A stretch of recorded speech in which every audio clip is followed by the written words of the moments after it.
Lesson 5 my school days আমার school জীবনের দিনগুলো। লেটস বিগিন, শুরু করা যাক। Do you love to go to school? তুমি কি স্কুল যেতে ভালোবাসো? Yes, all of us love to go to school. আমরা সবাই স্কুল যেতে ভালোবাসি।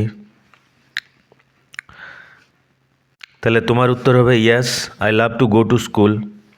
Which subject do you like the most? কোন বিষয় তোমার সবচেয়ে বেশি ভালো লাগে? এটা স্টুডেন্ট টু স্টুডেন্ট ভেরি করতে পারে। কারো হয়তো ম্যাথ, কারো ইংলিশ, কারো বাংলা, কারো ভূগোল, কারো ইতিহাস। তুমি বলতে পারো I like mathematics the most, I like history the most, I like Bengali the most. Can you guess which school days we are going to read about? তুমি কি অনুমান করতে পারো? গেস, অনুমান করা। হুইচ স্কুল ডেজ, কার school জীবনের দিনগুলো, কার বিদ্যালয় জীবনের দিনগুলো we are going to read about, আমরা পড়তে চলেছি। এটি বিশ্ববিশ্রুত চলচ্চিত্র নির্মাতা সত্যজিৎ রায় স্কুল জীবনের দিনগুলোর খানিকটা অংশ আমরা পড়তে চলেছি। তো পড়াটা শুরু করার আগে সত্যজিৎ রায় সম্পর্কে আমরা কিছু জেনে নেব। 1921 সালের 2রা মে প্রখ্যাত ভারতীয় চলচ্চিত্র নির্মাতা, চিত্রনাট্যকার, শিল্প নির্দেশক, সঙ্গীত পরিচালক এবং লেখক ভারতরত্ন সত্যজিৎ রায়ের জন্ম। তিনি ছিলেন বিংশ শতাব্দীর অন্যতম শ্রেষ্ঠ চলচ্চিত্র নির্মাতাদের একজন। সত্যজিৎ রায়ের জন্ম কলকাতা শহরে সাহিত্য ও শিল্প সমাজে খ্যাতনামা রায় পরিবারে। তার বাবা ছিলেন সুকুমার রায়, মা সুপ্রভা রায়। এছাড়াও তার পিতামহ দাদু ছিলেন উপেন্দ্রকিশোর রায়চৌধুরী। তার একমাত্র পুত্র সন্দীপ রায় এবং তার স্ত্রীর নাম ছিল বিজয়া রায়। চলচ্চিত্র নির্মাতা হিসেবে সত্যজিৎ রায় ছিলেন বহুমুখী এবং তার কাজের পরিমাণ বিপুল। তিনি 37টি পূর্ণদৈর্ঘ্য কাহিনীচিত্র, প্রামাণ্যচিত্র ও স্বল্প দৈর্ঘ্যের চলচ্চিত্র নির্মাণ করেন। তার নির্মিত প্রথম চলচ্চিত্র পথের পাঁচালী 1955 সালে তিনি এটি তৈরি করেন। পথের পাঁচালী 11টি আন্তর্জাতিক পুরস্কার লাভ করে। এর মধ্যে অন্যতম 1956 সালে কান চলচ্চিত্র উৎসবে পাওয়া শ্রেষ্ঠ ডকুমেন্টারি পুরস্কার, বেস্ট হিউম্যান ডকুমেন্টারি পুরস্কার। পথের পাঁচালী, অপরাজিত ও অপুর সংসার তিনি তৈরি করেছিলেন 1959 সালে। এই তিনটি একত্রে অপু ত্রয়ী নামে পরিচিত। অপু ট্রিলজি, ইংরেজিতে বলে অপু ট্রিলজি। এবং এই চলচ্চিত্র ত্রয়ী সত্যজিৎ রায়ের জীবনের শ্রেষ্ঠ কর্ম হিসেবে বহুল স্বীকৃত। চলচ্চিত্র মাধ্যমে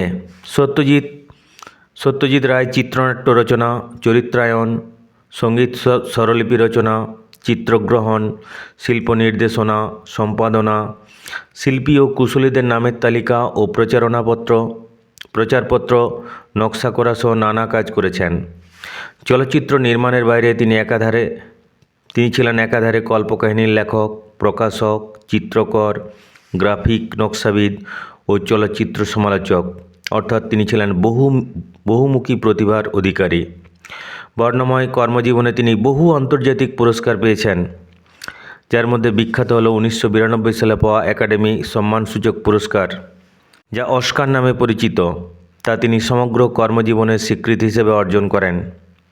এছাড়াও তিনি 22টি জাতীয় চলচ্চিত্র পুরস্কার, 1টি গোল্ডেন লায়ন, 2টি রৌপ্য ভল্লুক পুরস্কার লাভ করেন।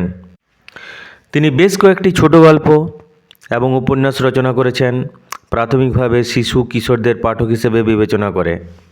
কল্পবিজ্ঞানে তার নির্মিত জনপ্রিয় কাল্পনিক চরিত্র গোয়েন্দা ফেলুদা এবং প্রফেসর শঙ্কু। সত্যজিৎ রায় অক্সফোর্ড বিশ্ববিদ্যালয়ের সম্মানসূচক ডিগ্রি লাভ করেন। 1992 সালে ভারত সরকার তাকে দেশের সর্বোচ্চ বেসামরিক পুরস্কার ভারতরত্ন প্রদান করেন। সত্যজিৎ রায় ভারতরত্ন এবং পদ্মভূষণ সহ অনেক মর্যাদাপূর্ণ ভারতীয় পুরস্কার লাভ করেছেন। এছাড়াও 2004 সালে বিবিসির সর্বকালের সর্বশ্রেষ্ঠ বাঙালির তালিকায় তিনি 13তম স্থান লাভ করেছিলেন। হৃদযন্ত্রের জটিলতার কারণে 1992 সালের 23 এপ্রিল সত্যজিৎ রায় মৃত্যুবরণ করেন। তার বাবা সুকুমার রায় ছিলেন বাংলা সাহিত্যের ননসেন্স ও শিশু সাহিত্যের সেরা লেখকদের একজন। দক্ষ চিত্রকর সমালোচক হিসেবেও সুকুমার রায়ের খ্যাতি ছিল। বিভূতিভূষণের লেখা কালজয়ী উপন্যাস পথের পাঁচালী সত্যজিৎ রায়কে দারুণভাবে প্রভাবিত করেছিল এবং এটিকেই পরবর্তীকালে সত্যজিৎ রায় তার প্রথম চলচ্চিত্রের বিষয়বস্তু হিসেবে নির্বাচন করেন। 1949 সালে সত্যজিৎ রায় তার দূর সম্পর্কের বোন ও বহুদিনের বান্ধবী বিজয়া দাসকে বিয়ে করেন। 1955 সালে পশ্চিমবঙ্গ সরকারের কাছ থেকে ঋণ নিয়ে তিনি পথের পাঁচালী চলচ্চিত্রটি নির্মাণ সম্পূর্ণ করেন এবং সে বছরেই এটি মুক্তি পায়। মুক্তি পাওয়ার পরপরই ছবিটি দর্শক সমালোচক সবার অকুণ্ঠ প্রশংসা লাভ করে ও বহু পুরস্কার জিতে নেয়। ছবিটি বহুদিন ধরে ভারতে ও ভারতের বাইরে প্রদর্শিত হয়। ছবিটি নির্মাণের সময় অর্থের বিনিময়ে চিত্রনাট্য বদলের জন্য কোনো অনুরোধই সত্যজিৎ রাখেননি। এমনকি ছবিটির একটি সুখী সমাপ্তির জন্য পশ্চিমবঙ্গ সরকারের অনুরোধও তিনি উপেক্ষা করেন। 1992 সালে মৃত্যুর কিছুদিন পূর্বে academy of motion picture arts and science তাকে আজীবন সম্মানস্বরূপ একাডেমি সম্মানসূচক পুরস্কার, যা অস্কার নামে পরিচিত, সে অস্কার পুরস্কার তাকে প্রদান করেন। মৃত্যুর কিছুদিন পূর্বে ভারত সরকার তাকে প্রদান করেন দেশের সর্বোচ্চ অসামরিক সম্মান ভারতরত্ন। সে বছরে মৃত্যুর পর তাকে মরণোত্তর আকিরা কুরোসাওয়া পুরস্কার প্রদান করা হয়। প্রয়াত পরিচালকের পক্ষে এই পুরস্কার গ্রহণ করেন শর্মিলা ঠাকুর। এই ভারতরত্ন সত্যজিৎ রায়ের ছোটোবেলা কীরকম ছিল তা আমরা পড়তে চলেছি, দেখে যাও। ওয়ান মর্নিং, একদিন সকালবেলায় I went to Ballygunge government high school. আমি বালিগঞ্জ গভর্নমেন্ট হাই স্কুলে গেলাম উইথ মাই ম্যাটার্নাল আঙ্কেল, আমার মামার সাথে। একদিন সকালবেলায় আমি আমার মামার সাথে বালিগঞ্জ সরকারি উচ্চ বিদ্যালয়ে গিয়েছিলাম। The class teacher gave me a few questions. শ্রেণী শিক্ষক মহাশয় আমাকে কয়েকটি প্রশ্ন দিলেন। গিভ থেকে আসছে গিভ, দেওয়া। The class teacher gave me a few questions to answer. শ্রেণী শিক্ষক মহাশয় আমাকে কয়েকটি প্রশ্ন দিলেন উত্তর করতে। And also a few sums to solve, আর কতকগুলো অঙ্ক দিলেন সমাধান করতে। টু সলভ, সমাধান করা। সাম, অঙ্ক। এ ফিউ সামস, কয়েকটি অঙ্ক। আই রোট দ্য অ্যান্সার্স, আমি উত্তরগুলো লিখলাম। রাইট থেকে আসছে রোট, রাইট, রোট, রিটিন। রাইট লেখা, রোট লিখলাম। আই রোট দ্য আনসার্স, আমি উত্তরগুলো লিখলাম। সলভ দ্য সামস, অঙ্কগুলোর সমাধান করলাম। সলভ, সমাধান করা, তার সাথে ডি যোগ করে পাস্ট টেন্স করা হয়েছে। সলভ দ্য সামস, অঙ্কগুলোর সমাধান করলাম। And showed them to the teacher, সেগুলো মাস্টারমশাইকে দেখালাম। শো, দেখানো, তার সাথে ইডি যোগ করা হয়েছে। And showed them to the teacher, সেগুলো মাস্টারমশাইকে দেখালাম। He went throw the answers and নডেড। Go through থেকে আসছে ওয়েন্ট থ্রো, গো থ্রো মানে পড়া। তিনি উত্তরগুলো পড়লেন। অ্যান্ড নডেড, নড সম্মতিসূচকভাবে মাথা নাড়া, এবং সম্মতিসূচকভাবে মাথা নাড়লেন, অর্থাৎ বললেন হ্যাঁ ঠিক আছে। His gesture indicated that my answers were correct. His gesture, তার অঙ্গভঙ্গি। জেস্চার, অঙ্গভঙ্গি। ইন্ডিকেট, ইঙ্গিত দেওয়া। তার অঙ্গভঙ্গি ইঙ্গিত দিল that my answers were correct, যে আমার উত্তরগুলো সঠিক ছিল। And thus I was admitted to the school, এইভাবে আমি স্কুলে ভর্তি হয়ে গেলাম। অ্যাডমিটের পরে অ্যাপ্রোপ্রিয়েট প্রিপোজিশন টু বসে। I was admitted to the school, আমি স্কুলে ভর্তি হয়ে গেলাম। Ballygunge government high school was on the eastern side of the Beltala road police station. Ballygunge সরকারি উচ্চ বিদ্যালয় ছিল বেলতলা রোড পুলিশ স্টেশন তার পূর্ব অংশে। ইস্টার্ন সাইড, ইস্ট থেকে আসছে ইস্টার্ন, পূর্ব দিকে। বালিগঞ্জ সরকারি উচ্চ বিদ্যালয় ছিল বেলতলা রোড পুলিশ স্টেশন তার পূর্ব দিকে। The southern part of the school was were playground. স্কুলের দক্ষিণের অংশে ছিল আমাদের খেলার মাঠ। সাউথ থেকে আসছে সাউদার্ন। প্লেগ্রাউন্ড খেলার মাঠ। ইট ওয়াজ সারাউন্ডেড বাই লফটি ওয়াল, এটা একটা উঁচু দেওয়াল দ্বারা বেষ্টিত ছিল। সারাউন্ড বেষ্টন করা। ইট ওয়াজ সারাউন্ডেড, এটা বেষ্টিত ছিল। By lofty wall, lofty high উঁচু, লফটি ওয়াল হাই ওয়াল, এটা একটা উঁচু দেওয়াল দ্বারা ঘেরা ছিল। হোয়েন সিন ফ্রম অ্যাবাভ, যখন উপর থেকে দেখা হতো, the school looked like the English letter T, স্কুলটি দেখতে লাগতো ইংরেজি অক্ষর টি এর মতো। The vertical part of the T was the hall of the school. Vertical, going straight up on the flat base, মাটির সাথে যেগুলো খাড়াভাবে দাঁড়িয়ে থাকে সেগুলোকে বলা হয় ভার্টিক্যাল। তার অপোজিট হচ্ছে হরাইজন্টাল, অনুভূমিক। যেমন রাস্তা, এটা হচ্ছে অনুভূমিক। বাড়ির মেঝে, এটা হচ্ছে হরাইজন্টাল। বাড়ির দেওয়াল, এটা হচ্ছে ভার্টিক্যাল। ইলেকট্রিক খাম্বা, এগুলো হচ্ছে vertical. The vertical part of the T, T এর উল্লম্ব অংশটা ছিল was the hall of the school, T এর উল্লম্ব অংশটি ছিল স্কুলের হলঘর। And the horizontal part of the letter, আর টি এর অনুভূমিক অংশটি ছিল was formed by the row of the classroom, T এর অনুভূমিক, হরাইজন্টাল অনুভূমিক, টি এর অনুভূমিক অংশটি তৈরি করেছিল ক্লাসরুমের সারি। Row of the classrooms, row সারি, রো অফ দ্য ক্লাসরুমস, ক্লাসরুমের সারি।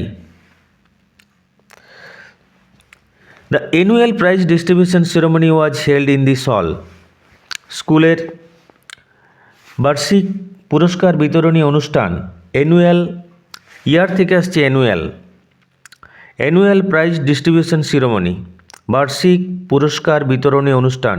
ডিস্ট্রিবিউট, বিতরণ করা, তার নাউন ফর্ম ডিস্ট্রিবিউশন, বিতরণী। সেরেমনি, অনুষ্ঠান, ফাংশন। স্কুলের বার্ষিক পুরস্কার বিতরণী অনুষ্ঠান ওয়াজ হেল্ড ইন দিস হল, এই হল ঘরে অনুষ্ঠিত হতো। Which had a gallery as well, যেখানে একটা গ্যালারিও ছিল। গ্যালারি কথার অর্থ হচ্ছে উঁচুতে দর্শক বা শক্তিমণ্ডলীর বসার জায়গা। Which had a gallery as well, এই হল ঘরে একটা গ্যালারিও ছিল। Feasts on the occasion of Saraswati Puja were also arranged here. Feast, ভোজ। On the occasion of Saraswati Puja, Saraswati Puja উপলক্ষে যে ভোজ, সরস্বতী পূজা উপলক্ষে যে ভোজ হতো, ওয়ার অলসো অ্যারেঞ্জড হিয়ার, সেটাও এখানে আয়োজন করা হতো। অর্থাৎ সরস্বতী পূজায় সমস্ত ছাত্রছাত্রীরা মিলে যে খিচুড়ি বা অন্যান্য খাবার খাওয়া হতো, সেটাই হলঘরেই খাওয়া হতো। I still remember the experience of watching a Shakespearean play in this hall, আমার এখনও মনে আছে। আই স্টিল রিমেম্বার, স্টিল এখনও, রিমেম্বার মনে করা, আমার এখনও মনে আছে। The experience of watching a Shakespearean play in this hall, এই হল ঘরে শেক্সপিয়ারের লেখা একটা নাটক দেখার অভিজ্ঞতা আমার এখনও মনে আছে। দ্য এক্সপিরিয়েন্স কথার অর্থ হচ্ছে অভিজ্ঞতা।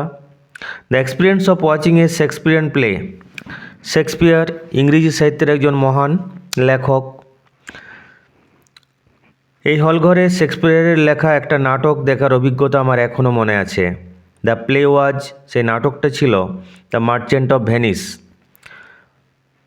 ভেনিসের সৌদাগর। দ্য মার্চেন্ট অফ ভেনিস, নাটকটা ছিল দ্য মার্চেন্ট অফ ভেনিস, ভেনিসের সৌদাগর।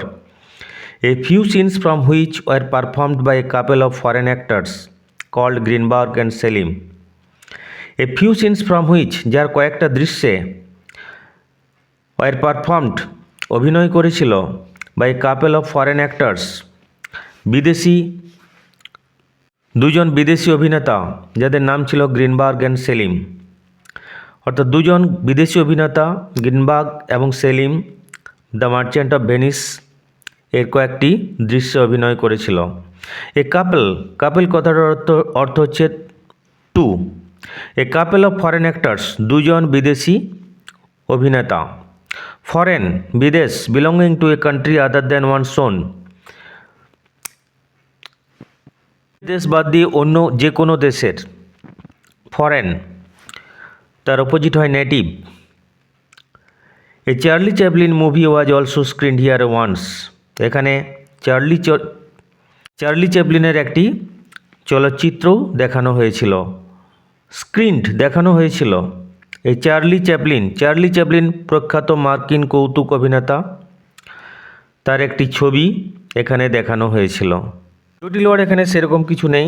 ভার্টিক্যাল কথার অর্থ হচ্ছে উল্লম্ব, তার অপোজিট হরাইজন্টাল আনুভূমিক। ফরেন বিদেশি। এ কাপল দুটি।